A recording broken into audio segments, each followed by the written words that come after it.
Hi guys, welcome to our channel mister Sisindri. Big boss Telugu season 8లో మరో ఆసక్తికర ఎపిసోడ్కి రంగం సిద్ధమయ్యింది.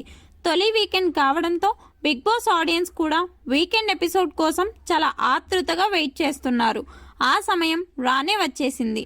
బిగ్ బాస్ హోస్ట్ నాగార్జున తన హోస్టింగ్తో ఆకట్టుకోవడానికి మళ్ళీ వచ్చేశాడు. బిగ్ బాస్ స్టేజ్ మీదకి దుమ్ము రేపుతూ దూసుకొచ్చిన నాగార్జున ఆ తర్వాత బిగ్ బాస్ హౌస్లోకి ఎంట్రీ ఇచ్చి హౌస్లో ఉన్నటువంటి బెజవాడ బేబక్కతో మాట్లాడారు. బేబక్క అని నాగ్ మాట్లాడుతుండడంతో, సార్ మీరు బేబక్క అని పిలవకండి సార్, మీకు నేను బేబీ అంతే అనడంతో, నీ ఏవి చూస్తే నాకు బేబీ అనే పిలవాలి అనిపించింది, కానీ హౌస్లో నీ ఆట చూస్తే మాత్రం బేబక్క అని పిలవాలి. అసలు ఈ వీక్ మొత్తం నువ్వు ఏం చేశావు చెప్పు అని ప్రశ్నించడంతో బేబక్క సైలెంట్ అయిపోయింది.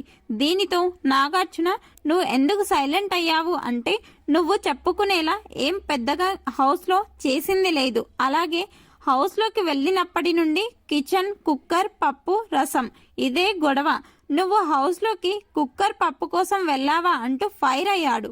అదే సమయంలో ఇంట్లో ఉన్న అందరితో మాట్లాడుతూ, బేబక్క ఏదో ఒకటి చేసి పెడుతుంది అని కాకుండా ఆమె చేసి పెడితే తిని ఇష్టం వచ్చినట్టు మాట్లాడి నామినేట్ చేశారు, మీకు కొంచెమైనా బుద్ధి ఉండాలి అంటూ ఫైర్ అయ్యాడు.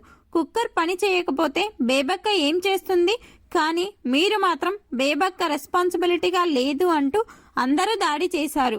మీరందరూ మీకు ఇచ్చిన పనిని బాగా చేశారా అంటూ ప్రశ్నించడంతో అందరూ సైలెంట్ అయ్యారు.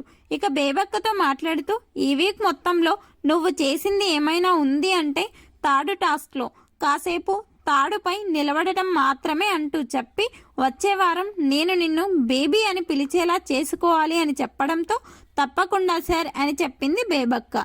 నాగార్జున బేబక్కతో మాట్లాడిన విషయాలపై మీ అభిప్రాయాన్ని కమెంట్స్ రూపంలో తెలపండి. అలాగే మన ఛానల్ను సబ్స్క్రైబ్ చేసుకోండి.